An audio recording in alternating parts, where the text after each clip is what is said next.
Don't embarrass my guests with my popularity. Good evening, everyone. An AI-rendered Val Kilmer will appear posthumously in a new film, making him the front-runner for the Democrat Party in 2028. According to recent polling, MAGA Republican approval of Donald Trump stands at 100%. I know. Although they only polled one guy. Why bother? I mean, you know? Regarding the Iranian Air Force, Pete Hegseth said it was built for 1996, destroyed in 2026, which is also the same slogan for Spirit Airlines. Underwater explorers made a startling discovery 8,500 feet beneath the sea, where they spotted eating utensils, drinking goblets, and a random Kenyan's birth certificate.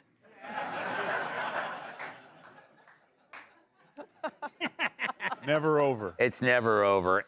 Animal rights activists are outraged over a claw machine game that offers a live hamster as the prize. Or as Richard Gere calls it, date night. It's never over. Never over. It's a new segment. Researchers are recruiting people to test underwear to count farts. They're available in small, medium, and Nadler. With Nadler, you just hope they're farts. A federal judge just struck down an Arkansas law that required public schools to display the Ten Commandments. According to the judge, seeing the Ten Commandments in the classroom made teachers feel creepy during sex.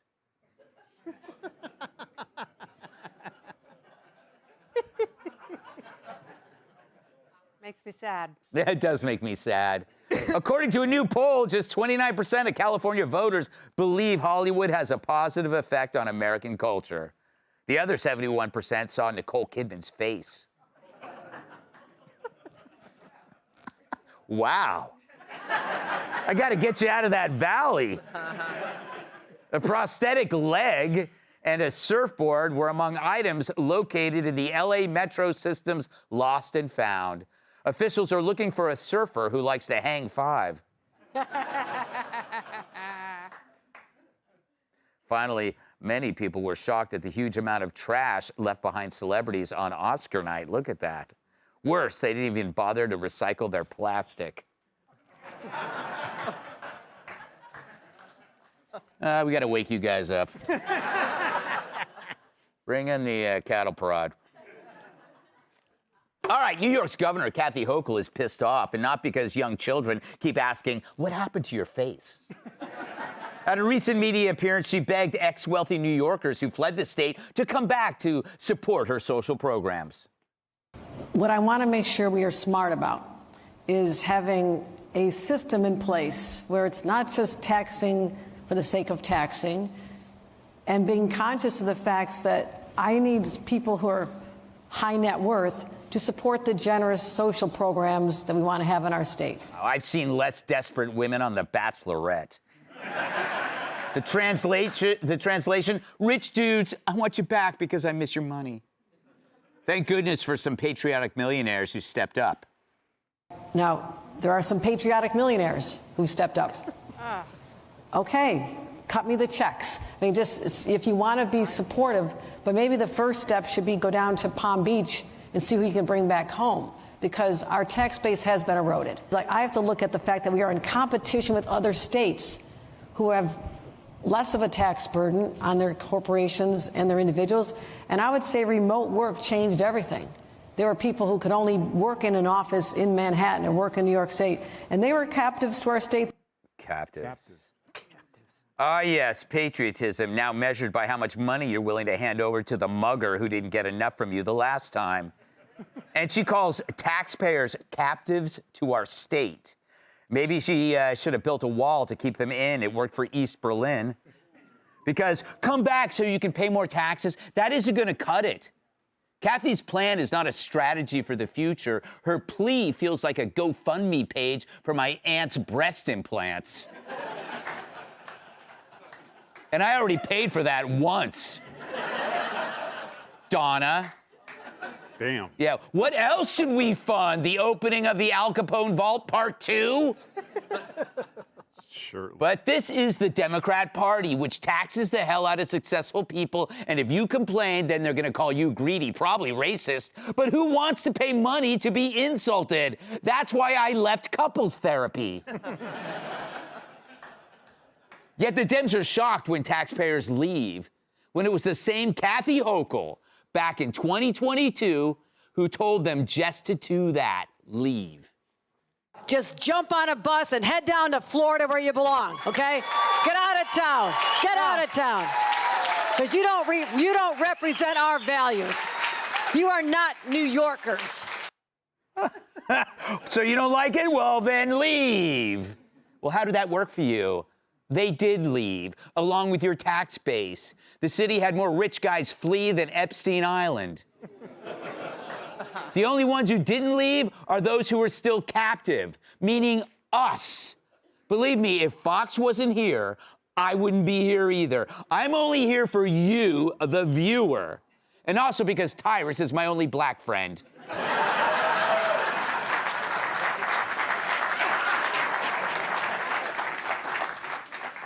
But it turns out when you tell people to leave and go someplace saner, they will. And now Kathy is like a bad ex, calling you at 2 a.m. saying, hey, sorry I was a jerk, miss you. It's too late. I'm with someone hotter who doesn't rob me blind. Plus, we're the same shoe size. But then Hochul makes an odd confession. She says she doesn't need more money. We have to be smart about this, but we can fund what we want to fund with what we already are taking in.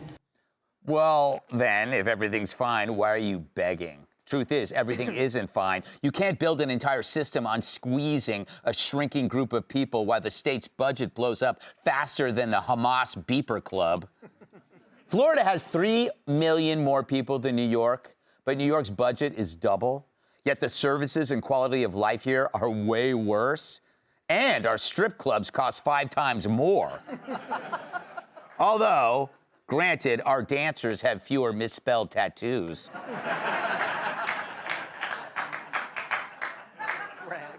I lose my concentration every time I see that.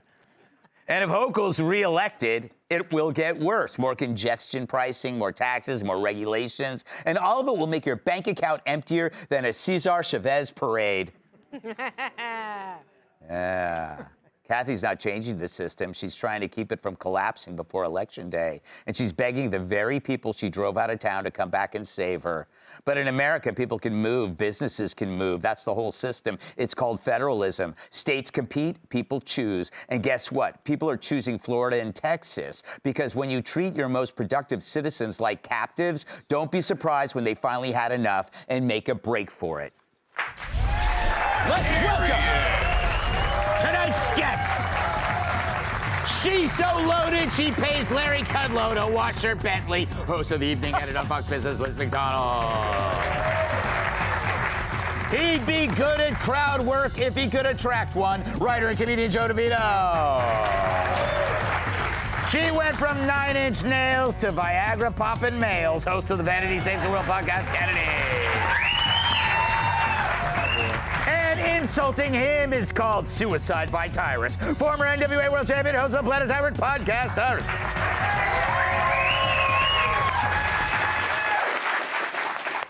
Liz, there is so much about what she said that is so... It just makes me explode because she's saying it knowing that it doesn't matter. Oh yeah, we just want you for your money, and the reason why you're only here is because you can't go anywhere else. So give us your money. Right, and you know she was breathtakingly honest with her stupidity. Yes. I mean, I was just astounded. You know she uses the words, "You have to cut me a check. I need your check. I held you captive." Democrats did, and now lo and behold, you know if Democrats were running in the Olympics, if there was an Olympics for waste and overtaxation, she'd win the gold. Mm-hmm. So I'm just astounded that we have a 5-year-old running New York State, and a That's just your 5-year-old face. running New York City. Right.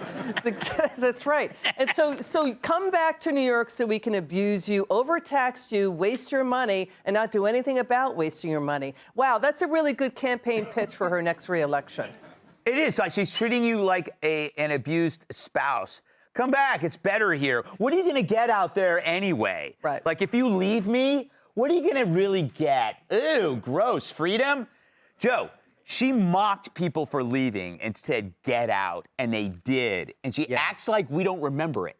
Yeah, well, when she said that, it raised some eyebrows, mostly hers. Because she's kind of like Pinocchio, and, the more he lied, the bigger his... The more she lies, her eyebrows just keep getting higher and higher until they're going to fly away like a bat soon.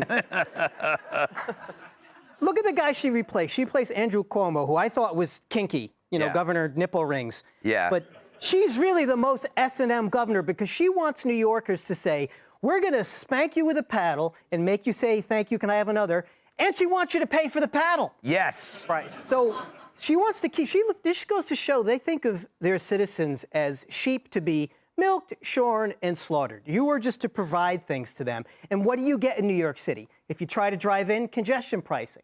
So they say, oh, take the subway. The subway where people push you in front of the train. Oh, no. What we're going to do is we're now going to put railings to block you, but the guy who tried to push in front of the train is still out there running around, and now you have to pay for the railing. It's insane. She said what wealthy, patriotic people should do is cut her a check. She cut her a reality check. If you're patriotic and you have the money, you pay for somebody to defeat her, and if you don't, the next best thing is you take your money and you move someplace else. Yes. And I know that people across the country, Kennedy, we're a wildly successful show, and they're going, oh, this is such a New York story. It's only a New York story because we're stuck here doing this show for you, and it's like, I want to leave, Kennedy. Joe brings up she defined patriotism. Like, what's the opposite of a patriotic millionaire? A millionaire who wants to provide for his family? I mean, I can't think of anything more patriotic than someone who surveys the landscape and goes toward freedom in order to live and celebrate the American dream and set a good example for his family. That's the most patriotic thing you can do because that's where a solid society starts, with good families and kids who are cared for and well-educated, which is a near impossibility in New York where people are taxed out of existence. If taxes are high, it means that there are barriers to entry for people who want to start small businesses. It's an impossibility. Like, try building something in New York unless, you are servicing the unions, which have made taxes completely unaffordable for people who live here. And you know who's going to be left with the bill? The middle class. And she knows this because in the same speech, you know what she complained about? I thought this was very interesting. She was confronted with utilities are so expensive in New York. And she was like, well, that's because Donald Trump removed the tax incentives for people to put in solar panels and wind farms. And it's like, oh, you're telling me that low taxes incentivize people? And if people have to pay lower taxes, that they're going to do that wonderful thing? Well, that's why people are going to Florida and Tennessee and Texas and Nevada and places where they don't have a state income tax. Yes. And they're not going to screw your dead pooch when you die by raising the estate tax. Right. Yeah. Keep your cold hands off my dead pooch. Cyrus, what would you say to her? I've heard that before. Yeah. What would you say to Hochul? What would I say to her? Yes. I'm sorry, I can't hear you. I'm in Palm Beach. And, it's my turn to turn over. I gotta even out this ray. I'm the blackest I've ever been. It's beautiful. I have so much extra money. I took the day off and just went to a hotel by a beach because I can now. Yeah. Oh, but you can call collect if you want to. The way she was talking to the people, it just reminded me of The Color Purple. It really did. Like, she was she's forgetting it wasn't just about the money. It was about, you're white, you're oppressive, we don't want you here, your streets aren't safe. You got a mayor talking about if you own 2 or 3 properties, you just happen to donate one to the new socialist New York. There was a lot of things. And she was just like, where you gonna go? Where you gonna go? Yeah. you're black, you're ugly. No, wait, that's my wife. But the point is like she continues to try to virtue signal aggressively. Yes. It's like I felt like we were at one of those silent auctions and all the things they wanted us to bid on sucked. So nobody's bidding on her silent auction to come back to New York. And the special guest person that's trying to sell us stuff's like, can I get a bid? 15, can I get 15? Can I get 12?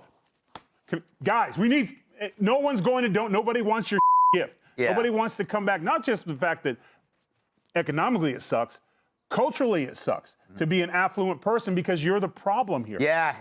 So why would you come back? You're the enemy, and meanwhile, you can kill somebody in the subway and be released. Yeah. Because they don't know how to hold you. They don't have the rules. All right, we got to move on. I'm so pumped up. Hey, Sean Hannity here. Hey, click here to subscribe to Fox News YouTube page and catch our hottest interviews and most compelling analysis. You will not get it anywhere else.